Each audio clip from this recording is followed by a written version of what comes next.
follow your passion first. When I retired from the game, I sat there asking kind of all the wrong questions. What's the biggest industry I can get into? And it's all the wrong stuff. And you got to sit there and ask yourself, okay, what am I truly passionate about? What do I enjoy doing?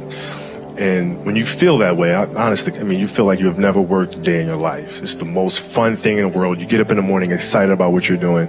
And you got to be really honest with yourself about it.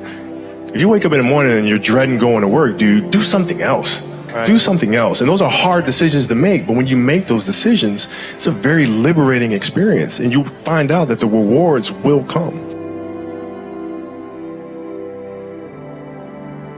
I think the best way to prove your value is to work, is to learn, is to absorb, to be a sponge. But you always want to outwork your potential. As hard as you believe you can work harder than that. And that's what I tried to do when I first came in the league. But basketball is such a direct competition sport. And me coming in at 17, I hated when my teammates would say, I get hit with an elbow, right? Shaq would hit me with an elbow in practice. And Nick Van Exel would come up and say, "Are you okay?" I'm like, what? Mao, are you okay? What the hell's wrong with you? So I always had that extra chip on my shoulder. So every day in practice for me was really trying to annihilate everybody that I was playing against. Because I wanted to prove you don't need to babysit me. I'm fine, And so it's always that competitive nature, the work ethic, and curiosity. Because I asked a lot of questions. When playing with Byron Scott, I asked him a lot of questions. Eddie Jones, who was great at chasing guards off the screens, and I didn't understand how to do that. I would sit with him before practice, after practice. Magic, all the Laker greats, I would always sit down and just ask them questions about certain games that I studied growing up. What actually happened there? What did you feel there? Why? We were playing against the Lakers, Tom, and we were out here in LA. So the game was at 7. I was like, you know what? I'm gonna come to the Staples Center because we're playing. This is when the Lakers had Kobe and Shaq. Okay, this is like the championship Lakers.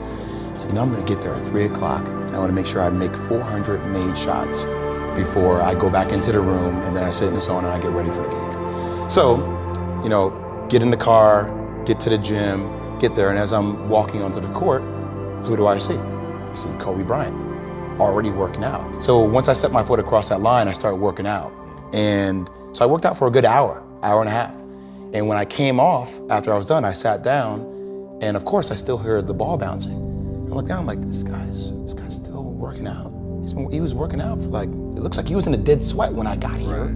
And he's still going. And it's not like his moves are nonchalant or lazy. He's doing game moves, I sit there and I unlace my shoes. I'm like, I want to see how long this goes. So I sit out there and watch 25 minutes. And he got done. I said, okay, I think I've seen enough. Go play, come back, get in the sauna, get ready for the game. That game, he drops 40 on us, okay? And after the game is over, I'm like, I have to ask this guy. I have to understand, why he works like that. Right. So after the game was over, I'm like, hey, Kobe, why were you in the gym for so long? He's like, because I saw you come in. And I wanted you to know that it doesn't matter how hard you work, that I'm willing to work harder than you. If your job is to try to be the best basketball player you can be, right? To do that, you have to practice, you have to train, right? You want to train as much as you can, as often as you can.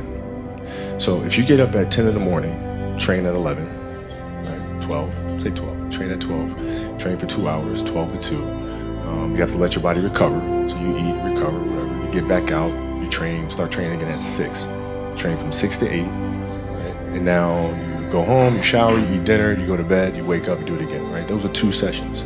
Right? Now imagine you wake up at 3, you train at 4, you go 4 to 6, come home, breakfast, relax, blah, blah, blah. Now you're back at it again, 9 to 11, right? You relax, and now all of a sudden you're back at it again, 2 to 4, and now you're back at it again, 7 to 9. Look how much more training I have done by simply starting at 4, right? And so now you do that, and as the years go on, the separation that you have with your competitors and your peers just grows larger and larger and larger and larger and larger. And by year 5 or 6, doesn't matter what kind of work they do in the summer, they're never going to catch up because they're 5 years behind.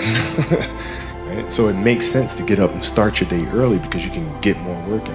If I start earlier, I can train more hours. And I know the other guys aren't doing it because I know what their training schedule is. Right? So I know if I do this consistently over time, the gap's just going to widen and widen and widen and widen and widen, and they won't be able to get that back. So to me, it was just common sense. I'm like thinking, how can I get an advantage? Oh, start earlier. Yeah, let's do that.